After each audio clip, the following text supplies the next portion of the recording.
You ready? There is a connection between the paranormal, UFOs, and the myths of ancient history. The clues are scattered across the landscape from a forbidden past, maybe even in your own backyard. There is a connection between the true nature of our reality, consciousness, and the unexplained. I'm Carl the Crusher. Let's explore the unknown.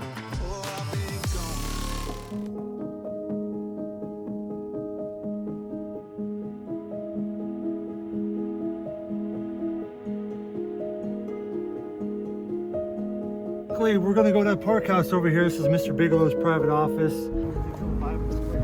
This whole place is crazy. Here we are. So we're gonna be pulling up on the saloon. Over handle, after 1900 they started wrapping up with leather and braided metal. Tartaria. Right there. What? It's one of the main areas right here. So you can see it's kind of, the band is small, the band is larger right here.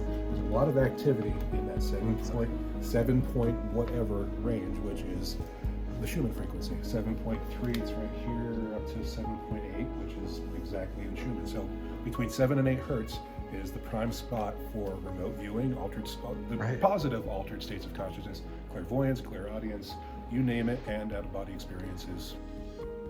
Okay, so we've got this. What happened, Brent? All right. Oh, the suspense! Okay. The suspense! So it restarted a few times. The sensor I stopped saw the working. sensor failed a few times. And intensity. So we might be sitting with your device right now on top of something that's transmitting a signal. Possibly. It's as loud in infrasound as if you were sitting at a concert right now. If we're sitting at a Metallica concert, this is what it sounds like right here. Somebody's done it before. Someone's done it before, a lot of times. There you go. Getting a little bit of my reflection coming off. Let me see, I'll flip them around here. But apparently one archaeologist stepped out on the front porch to go to work. And right out here, basically where Bartell's standing, there was the shaman, and that was the first sighting. Kind of like right down here in the trees where that occurred. So we've been trying to get the infrasound sensor set up here, and typical of the anomalies in areas like this. The sensor hasn't worked. The first few times I had to restart the computer, replug it in, try all that. It was working down in the meadow. We came up here to the area where they saw the shaman, and typical, it's not working. So I just got it plugged back in, just got the computer restarted, and it just started up recording a trace. So we're going to take a look at that now, but it's been, about 10 minutes since we got started? Yeah. And just now got it working. Okay, so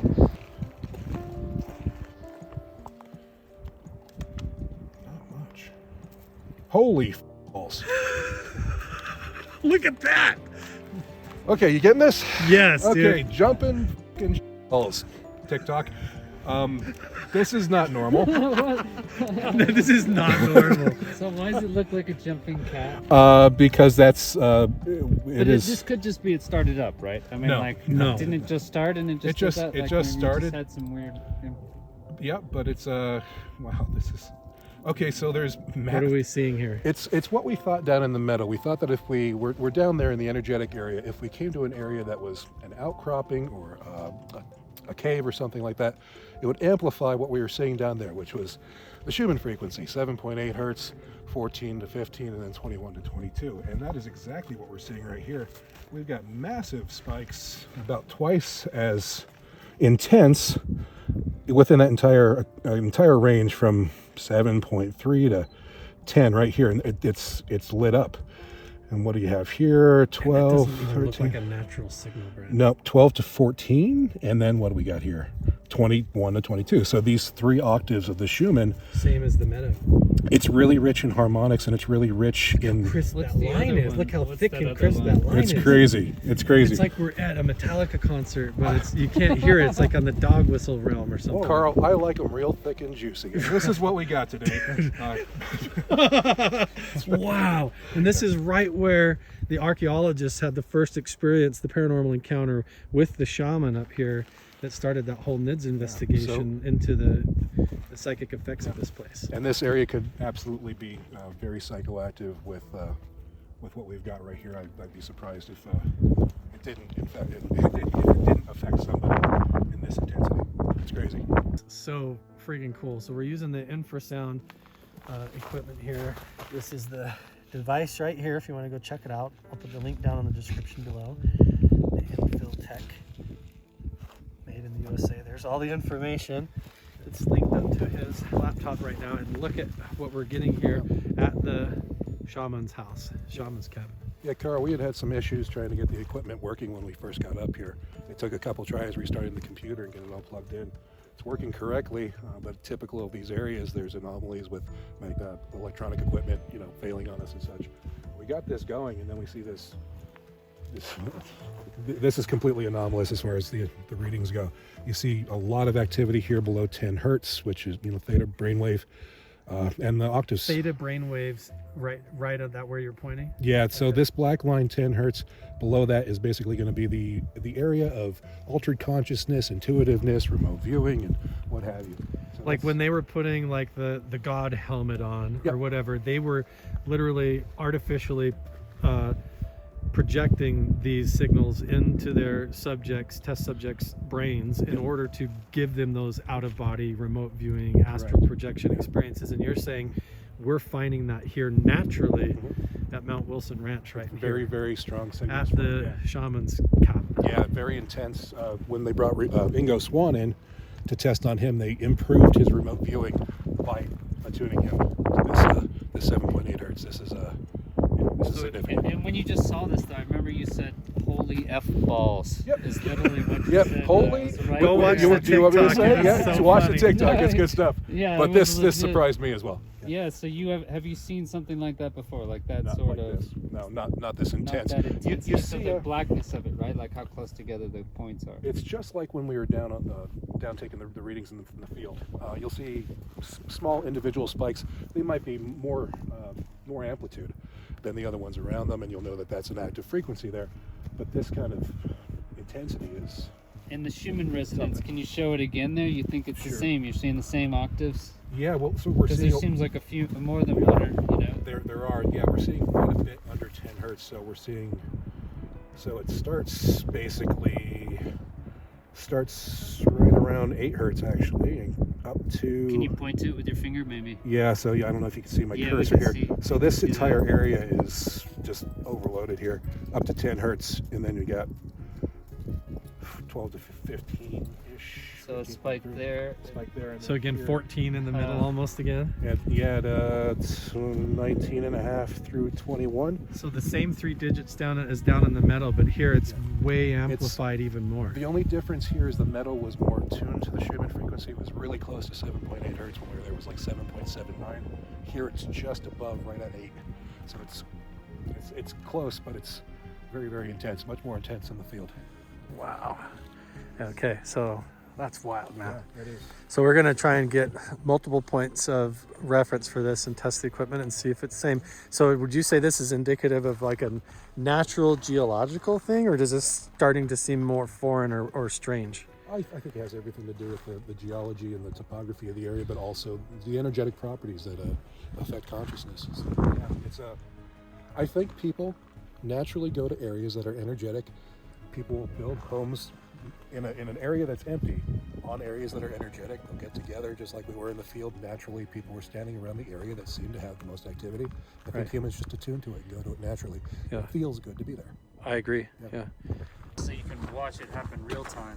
We're talking about doing Particles. quantum entanglement double slit experiments down in the meadow, because we're going to try and do multiple varieties of different experiments and research up here to see if we can get any kind of more anomalies that we can't explain. So Seeing the double slit in person, I think it's just cool. You can visually see that light acts as a wave, right. which just doesn't make sense. Just blows your mind, I think, when you see it in person. I think we should do it in the saloon and with the fog machine, Yes. and then we could, and if the weather's good in the day or something with no breeze, we could try to do it down in the meadow. But we're gonna go in and warm up in the saloon and get some food and stuff and get set up for some really interesting stuff we're gonna do when the sun sets. Like it with the logo that was on the building. Yeah. and all. Look at this jacket.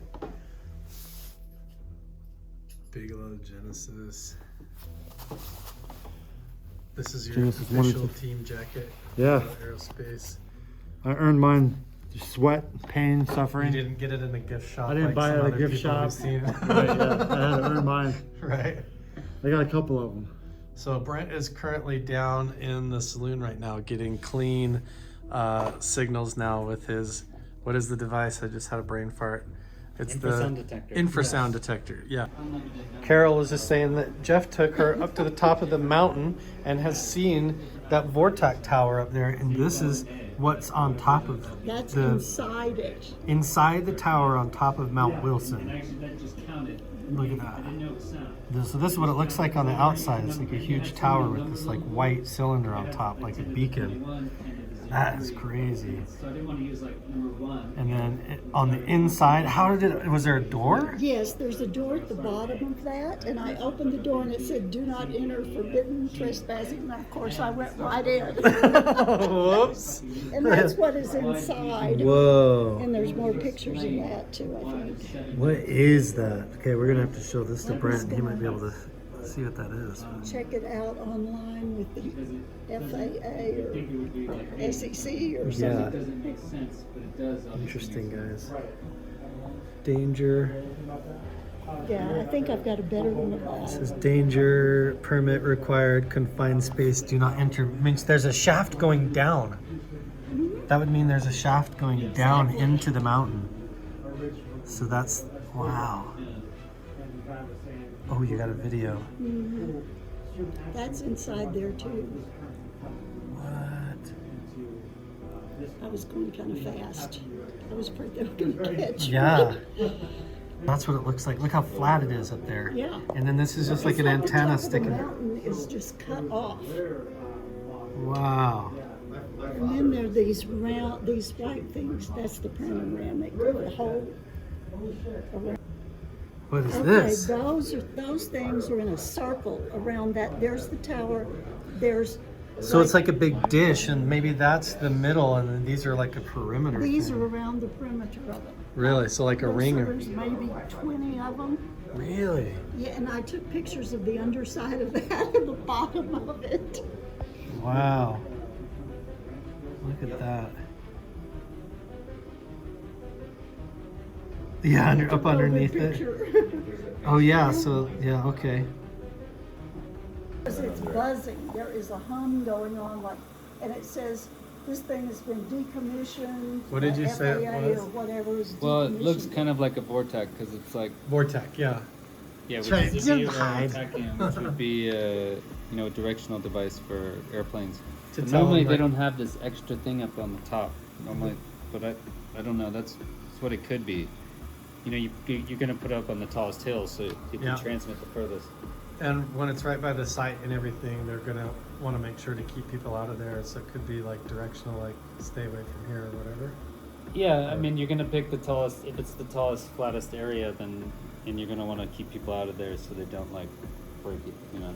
Yeah. That's could easily make that argument. Hmm.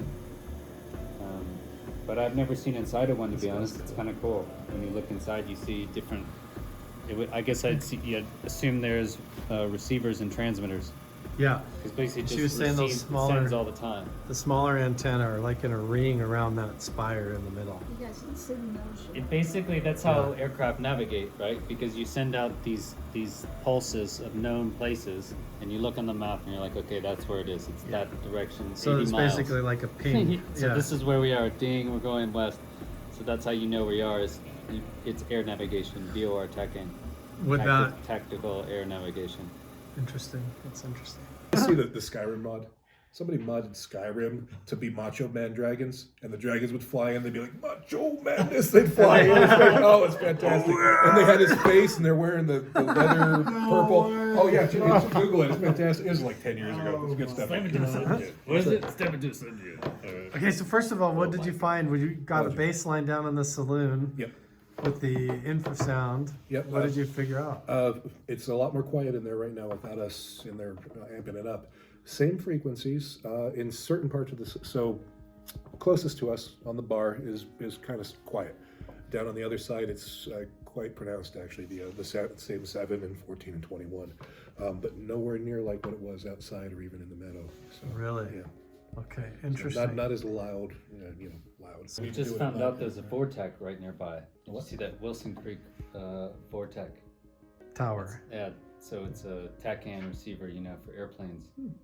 Okay. We can tune to 116.3 frequency. Should be VHF. So here's the question: what if that vortex tower up there, because it's using power? They're drawing. There's a big cable going up the side of the mountain with electricity running through it. And look at where all the snow is packed on the V of the mountain and how it runs right down Craw Creek, right in front of the settler's cabin. Do you think any residual energy could be bleeding off through the geology into the earth, and maybe that's what we're picking up? Possible. It is Possible? Yeah, So it could be because of the seismic things from a hyperloop or some other railway that might be out there in the desert that we don't know about. How many people have we talked to that say they think there's trains underground here? Numerous. Numerous. Over and over. Yeah. Yeah, there's been a positive Wait, effects. what was this place originally going to be for? And, well, the MX missile The program. MX missile program, which is a rail system, missile program, underground rail system for moving mobile nukes around. So nobody would ever know where they are. Where they were, right? So you were saying you were part of the Psychotronics Association? Yeah, so the U.S. Psychotronics Association been around since the 70s, long time, late 70s, and it was all the movers and shakers in the fringes of science, so consciousness research, etc. And you've got guys like Andrea Puharish and Dr. Bob Beck and all these people. Half of them were intelligence assets, spokes, whatever like that, but they put out some really great information among themselves within the U.S. Psychotronics Association. And I think we were just about to talk about the Philadelphia experiment. Some of the earlier people that wrote about Philadelphia experiment, Montauk, Carlos Allende, Carl Allen, Preston Nichols were part of the U.S. Psychotronics Association as protege to people like Andrea Puharish and stuff. And they were picking up the information about all of these psychotronic technologies that are, were theoretical, or they're, releasing some of them in limited disclosure, like guys like Bob Beck.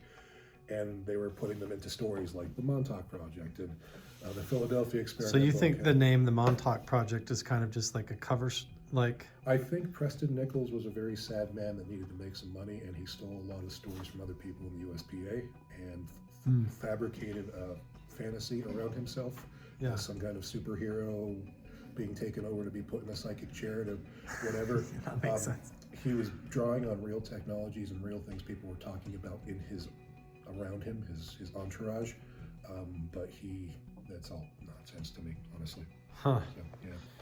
But here's the thing, though. So where the Montauk Project was just like an exaggeration and all this stuff that didn't really occur, but what was real? Andrea Puharic, we've got photos of him sitting in the saloon down here. What were those guys up to? Puharish actually had a real Stranger Things camp for kids in New York. It wasn't Long Island, it was in another area of New York. He had one in Maine before that. Andrea Puharish was an army doctor. He was put through medical school, and he specialized in mind control technologies, voice to skull technologies, hallucinogens, and anything that could affect the human mind. And he did testing in Maine on people.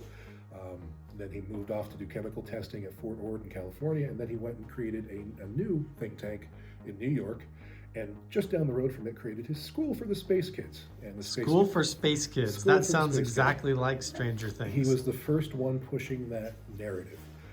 His son had friends that would come over, and he would take them into the Faraday cage room and hypnotize them and tell them they were special and they were space kids. And the parents found out, and they burnt that fucking school down. They burnt the school down. They burnt that portion Now- of it. It was a camp, supposedly. And that's the story. And Puharich, so they were doing all these experiments with kids. Yep. And now, who did he mentor?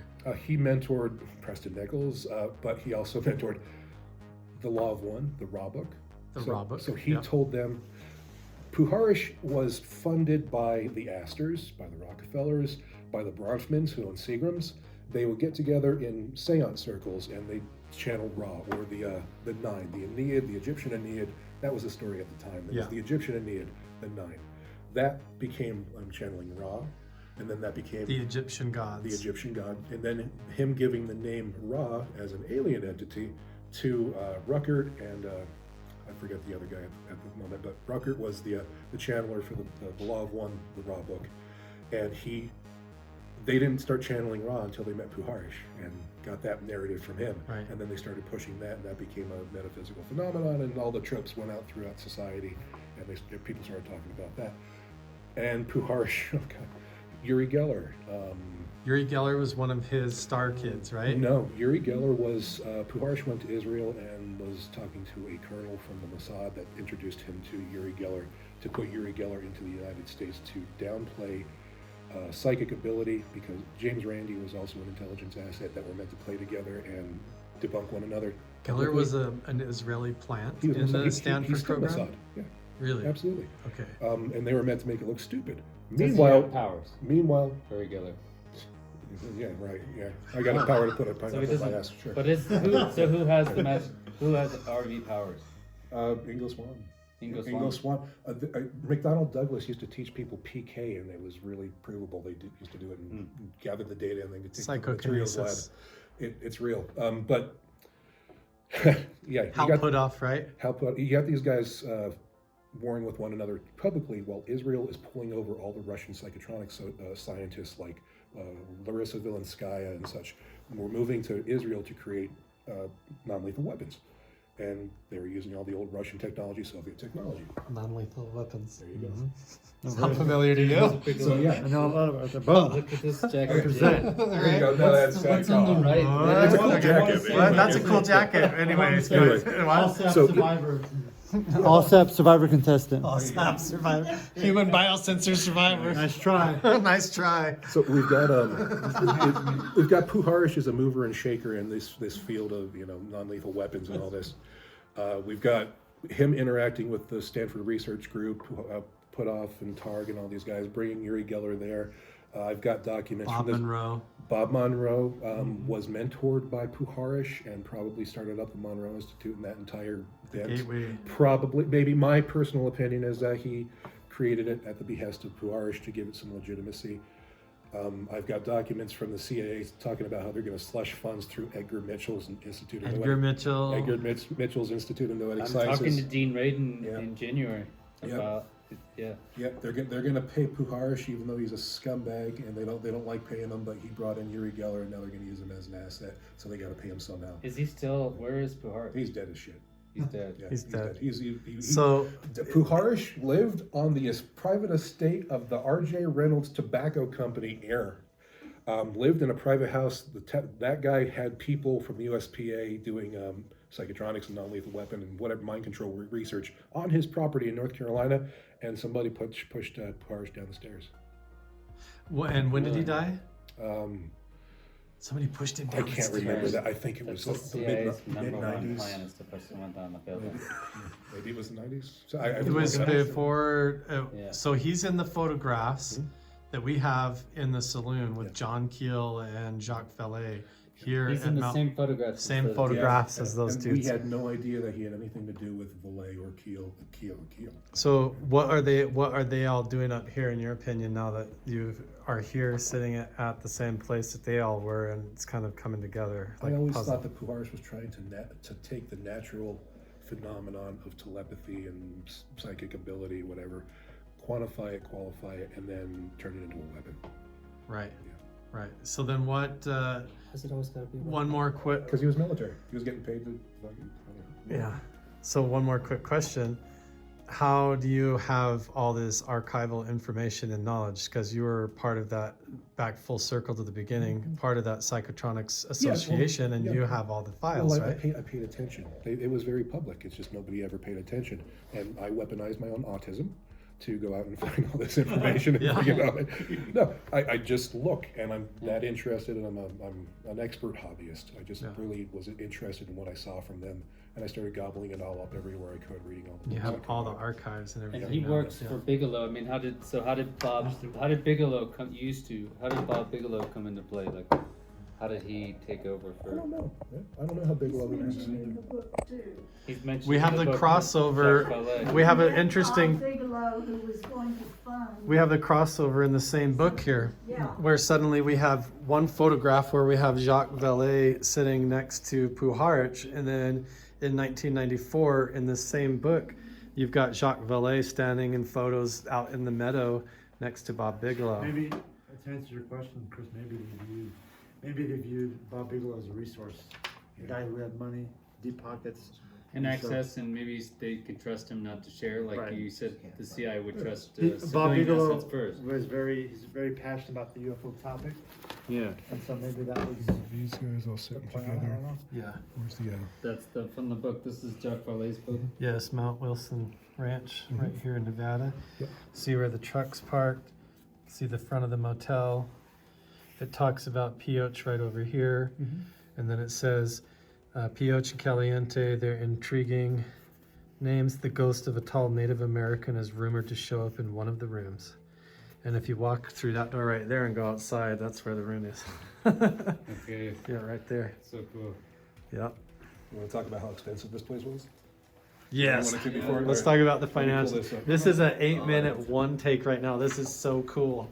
This is just like a whole show in and of itself. Putting all the pieces of the puzzle together. I love just doing one show. Yeah. Dude, it's awesome. Carol, when you Find the this footnote. part here, where's the footnote? The footnote. I've got it. Let me actually look. I can search my Kindle. So we've been talking about all this stuff, and here is Chris Bartel, who worked for like 6 years active, basically total at Skinwalker Ranch. And I mean, you were taken to Reno, Nevada and had MRIs done and not told why or what or anything. And now hearing how this all pieces together, and that they were dealing with psychotronic experimentations, and they were trying to find these types of energetic hotspots and portals and things like that. And they were literally building the God helmet and doing, all this kind of stuff, like the Stanford Research Institute, remote viewing things. How does that fit in with all that time that you spent at Skinwalker? It makes a lot of sense, which is why we did experiments like sitting inside Homestead 2 alone in a lawn chair trying to make contact with whatever the phenomenon is out there. Also a remote viewing experiment we did with me and some other officers. I never got the results from that test. Never got the results from They anything. never share any of that No, with you? it was kind of like, hey, this is what you're gonna do, and you just did it, and then later on down the road, I got the MRI done, and then the MRI was a whole other thing where, you're flown to Reno, and then we're told the reason why I was told I was getting an MRI done was to see if there's any changes in my brain patterns, but you just got one MRI done, Right. So how can you have a baseline to judge the changes? Right. So obviously, So were they scanning all of you guys working no, there? it was just they asked you, and basically I said, yeah, I have no problem doing it, because I had experiences on the property. I had Yeah. real experiences, and I would hate to think now that they were somehow manipulated by outside forces, because I believe, like I said before, the Native American stuff out there Right. is what I experienced, and so looking back at it now, could it have been somebody else? I don't know. Could they have been doing any kind of experimentation, like trying to, I don't know. Mind manipulate me or whatever because they have a blueprint in my brain or something. Maybe. I have no idea. It's questions, and that's kind of the whole reason why I came public in 2019. That's actually the point of impact for me. When I'm at home and I read about ALSAP and then medical testing, I'm like, wait a minute, I had medical testing done. And then I start, making calls and getting kind of the door slammed in my face a little bit.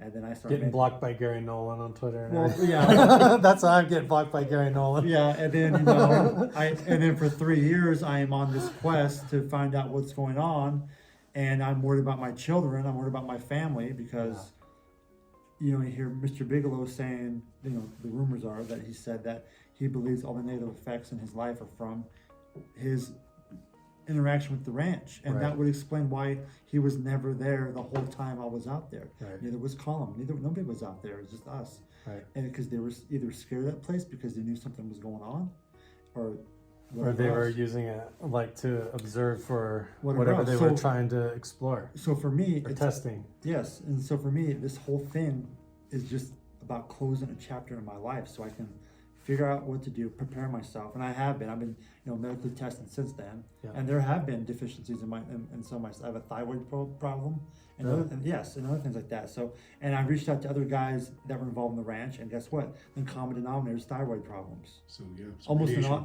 yes.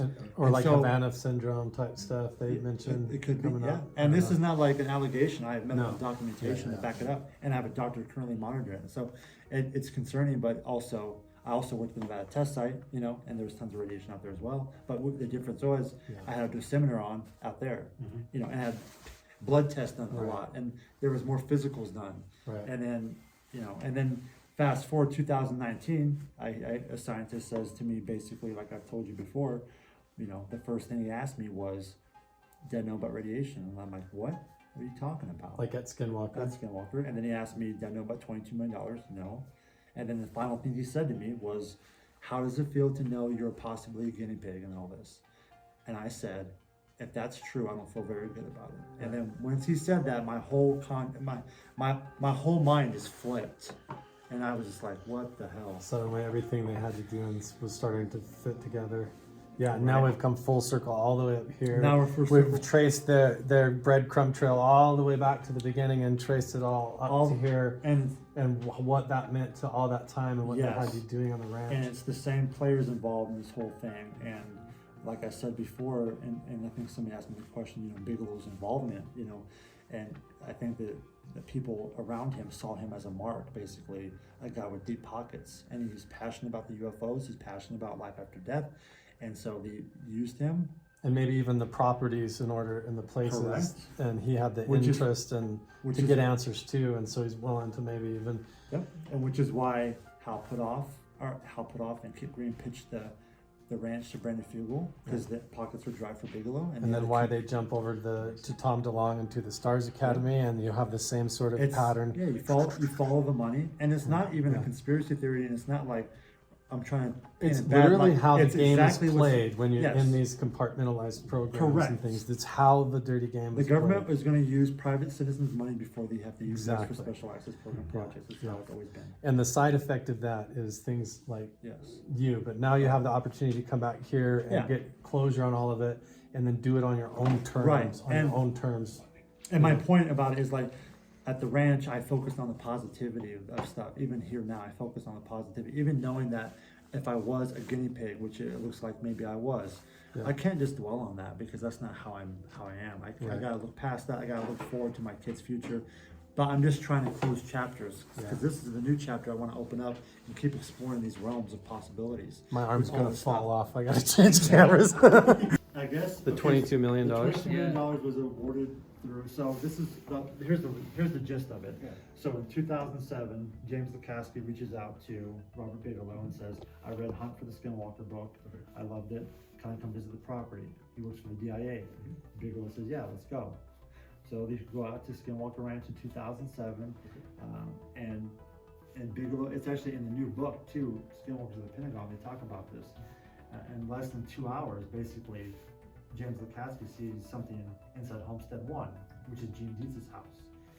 And he sees like a tubular structure and like a hologram in midair, basically. That's what he says. But it doesn't say anything. This is in the book. This is in the book. Yeah. This is what... Which you just read on the flight Which here. I read on the flight here, because I've kind of scanned through it, but I haven't read it. Right. So I read it on my flight here.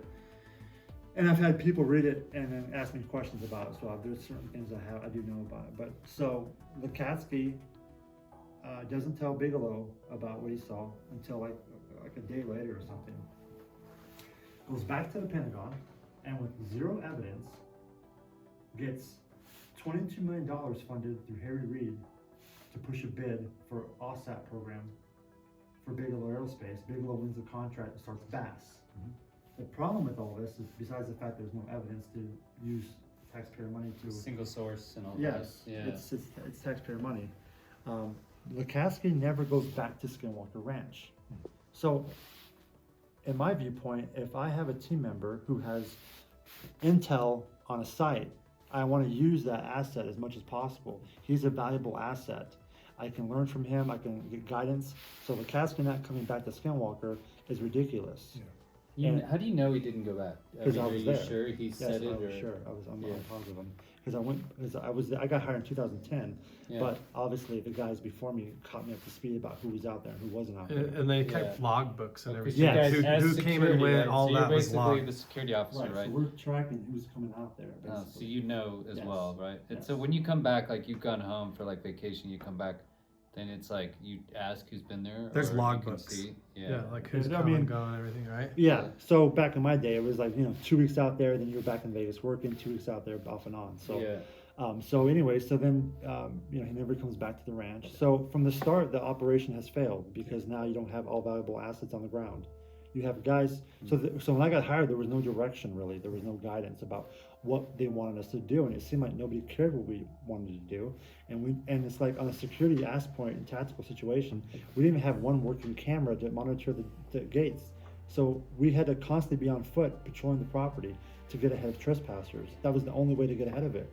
Because heaven forbid something happened on your watch and a trespasser gets on the property and vandalizes the property, kills somebody, that's going to fall on your shoulders. Especially after so the show got more famous. Does that put a lot more pressure on? Well, Is that back in my why are time, you there so was worried about trespassers? I mean, No. what would it matter? well I mean- because back in my time we had intel that there was somebody trying to kill us. Oh, really? Yes. Yeah, that's right. Yes. As security guards. See, that's the difference what people don't understand about Yeah, yeah. Skinwalker Ranch because it's now. Why is it? Why would they want to kill you? Because I'll tell you why. Because people believed that we were hybrids on that property, or they believed that we were cursed and could not be killed. Dude, there's phases of Locals. people that wanted to go commit suicide because they wanted to become Yeah. skinwalkers. So they wanted to go there and hang themselves or OD and stuff. So, I mean, there's a whole Yeah, just like skew cult- of people. cult Yeah, it people. becomes Right. like I mean, you're it's like a military- moth to the flame Yeah. for Yeah. weirdos to try and go to a place Yeah. like that. So like right? I said, you're a military professional, so you're given a task to secure a site. So you have that mind frame. That's Yeah, your mind for frame sure, now, definitely. is to secure the site no matter Yeah. what. And so you're automatically operating in this hot zone of like, I gotta be a good soldier. I gotta be a good protector for the property, Right. not just for the property, but for the ranch managers. I'm there to protect them. Who are And- living there and stuff. Yes, I'm living there, so I gotta Right. protect them. I gotta protect me. I want to go back home and see my family. Right. So And you not to mention that you're walking out and finding like animal skins strewn across the fence Right. posts and all Yeah. kinds of weird occult things happening on the property. correct on the far west. On the far west side. Yeah. And so all this is going on, and then on top of that, you're having experiences out there, and you're kind of like second guessing reality of like, what the hell is going on here? Am I getting cabin fever? Am I because I've been out here for so long alone, and then You're just out there really alone. You were saying that. With the You'll dogs. Just be out there, totally just you. just me and the dogs. That's it. I mean, the first year we had a secondary officer when the offset program was still going. Yeah. But back in my time, I didn't know about the offset program. It was just, hey, this is our job. And then in 2011, we lost all assets, and it was just one guy with tasked to secure 1,000 acres of land because we leased the land around us to give us more, coverage. And so, as well, on a security standpoint, you don't ever put an officer anywhere by themselves for 1,000 reasons. I can fall in a crevice, broke my leg, die, attacked by wolves, killed by a trespasser. So all this is going on in the back of your mind of like, operating in the red zone as much as possible. And then I'm sitting inside Homestead too, in a lawn chair, trying to make contact with the phenomenon on top of that. And then while I'm sitting there, I'm thinking to myself, okay, if I'm not at the east gate or the west gate or on top of the mesa, that's where the trespassers are going to come on the property and possibly either steal something, do harm, whatever. And so you're constantly in this loop of just aggressively patrolling the property and experiencing things.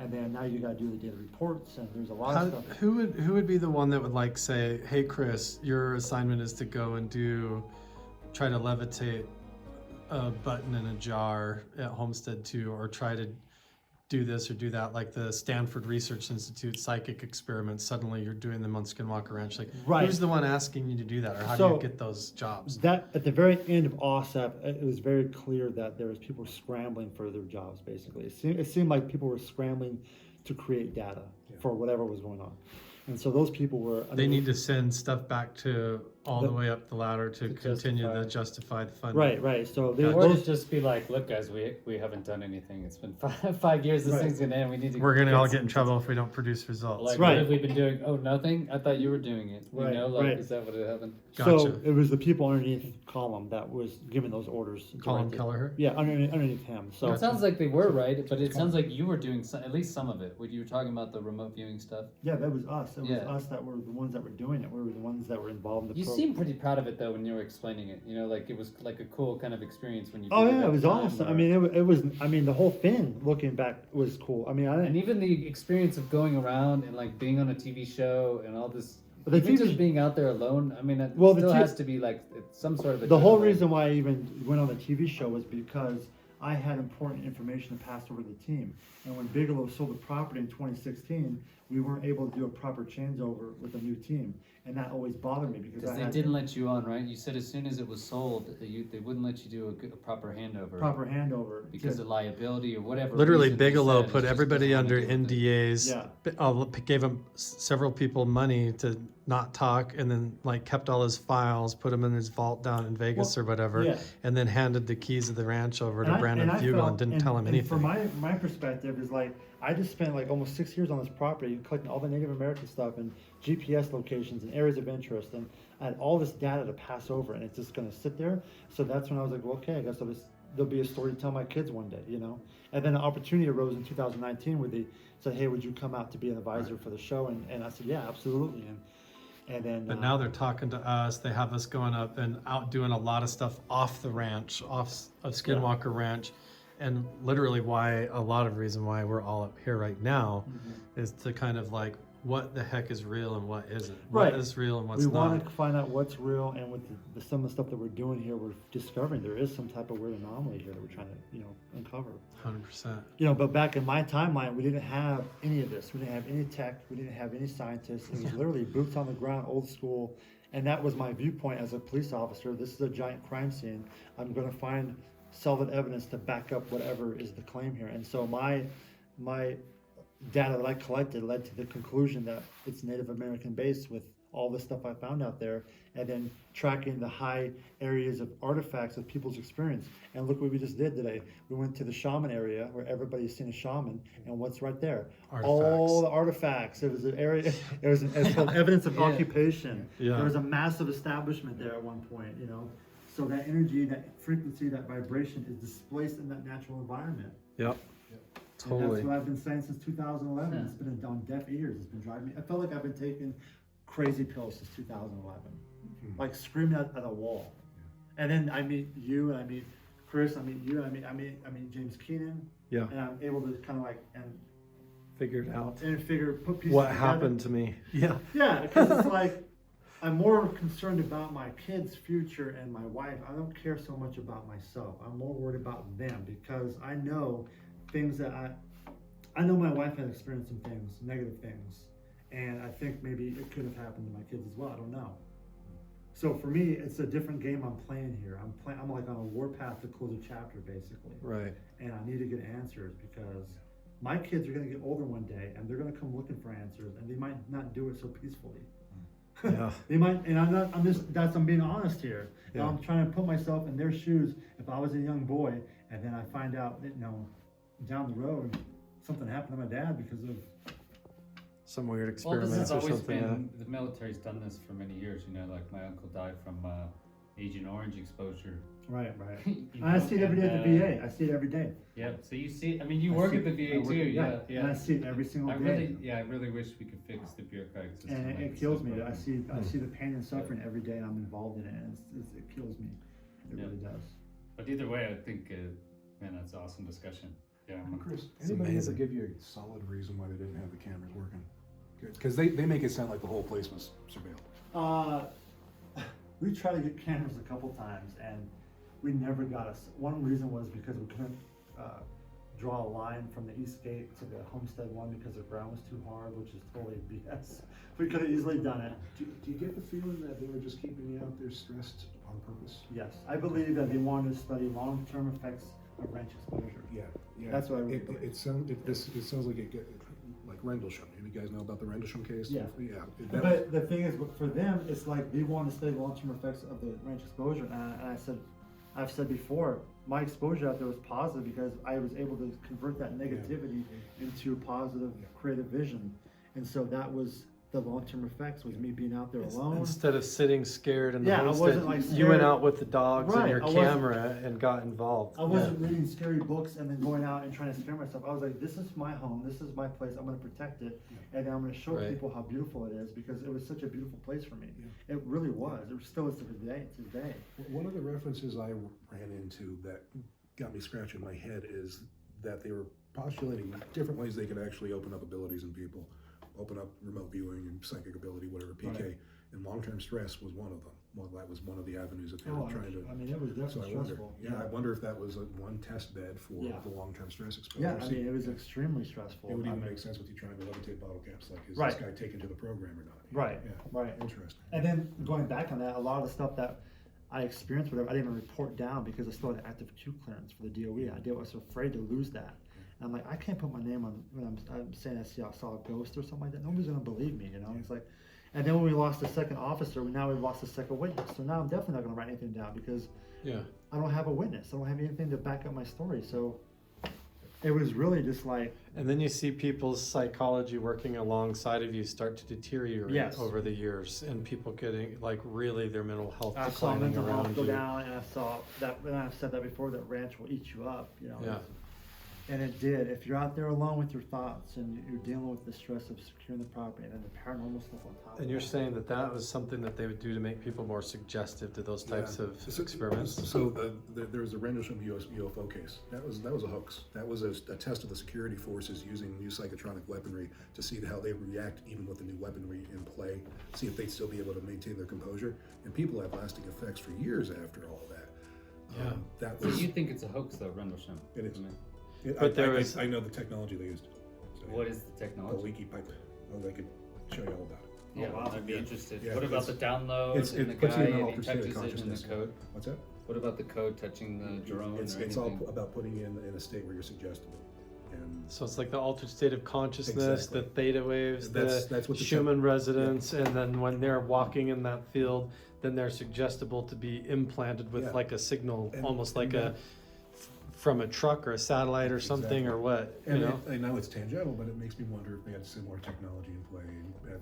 And according to Dr. Stephen Greer in the latest toe interview, and I can't believe more people haven't talked about this.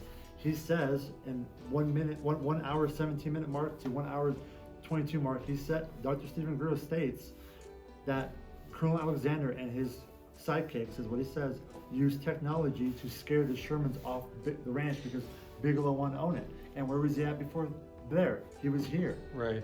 And he didn't. And Wilson, who was here? Bigelow was here with Hal Puthoff and all those guys were here. All the same Okay. crowd. We need to date those photographs, right? Yeah. You're talking about. Yeah. Well, they're the ones that are in the book. Yeah. Put them in the same, dressed in the same clothing in 1994 was when the bulk of them. But there's one photo that has Andrea Puharch, and he died way before the 90s. So that means they were up here in the saloon probably back in the This is August 1996 when they were. 96. Have they updated their clothing? Probably the most important question. Yeah. No, but there's mention that Valet actually publicly mentions that they were here even way before this. Yeah. What is this here? Okay, now we had talked about the funding for Mount Wilson versus Skinwalker, and that this place was significantly more expensive and more significant to them at the time.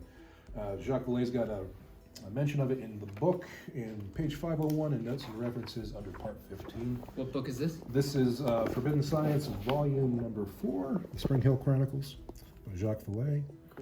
And again, on page 501, he's got mention of the operational budget for the for NIDS. He's got the first category is payroll, $249,000, science board, $210,000, travel, $124,000, rent, $45,000, supplies, $23,000, advertising, blah blah. And also under operations Whoa, were the a Mount lot of money. Mount Wilson Ranch was $350,970, and the Utah Ranch was $200,108. So Mount Wilson Ranch was almost double. So the price. this is back in the 90s, and he's in the budget. His operational expenses annually are over $500,000. Oh, yeah. Between the two. Between the two. And so he had to just make a choice between here and Skinwalker Ranch up north, and they basically made the choice to sell to Jeff. Yep. Lucky they. There you go. Welcome to the party. And now we're all here trying to figure it out. And it's very interesting that they also went through and they bought a UFO library. I believe that was from, I forget his name. They bought a UFO library from a researcher who used to be with the, I believe, he was a Blue Book guy, I believe. House communication Communication devices. 23,000. And we could talk all about those. Those are interesting. You know what they are? Yeah, he makes mention of them in the book. Hal put off supposedly had communication devices like Close Encounters with flashing light and such, and the ability to measure spectrums coming back with a spectrometer to communicate with these. So basically everything from the movie Close Encounters of the Third Kind, that's based off of Jacques Vallée, the French scientist. Hal Puthoff was the one building those devices. Loosely based on it, yep. Wow. Okay. Yeah, and he's running around with Hal Puthoff and Andrei Puharich and blah, blah, blah, blah, blah. And here's mention that the Philadelphia experiment was a hoax. He says right there. Right there, it's a hoax. There you go. Was a hoax. Really? Oh, yeah. So, I'm not, yeah. It's Philadelphia experiment hoax. That's what he said. So much of wartime. yeah, in some circles, that's just really well known, and they just kind of, like, yeah, that was Carl. Fascinating. Are you ready to take the red pill? It took a long time. Now we've got the mind-to-mind headsets and some lasers. Gonna head to the saloon. Now we're talking. We've got a whole laser grid going on. What we do, boom, capture the light, you know? I have the mind-to-mind headset on, the Halo meditation headset. Bartel's sitting back over there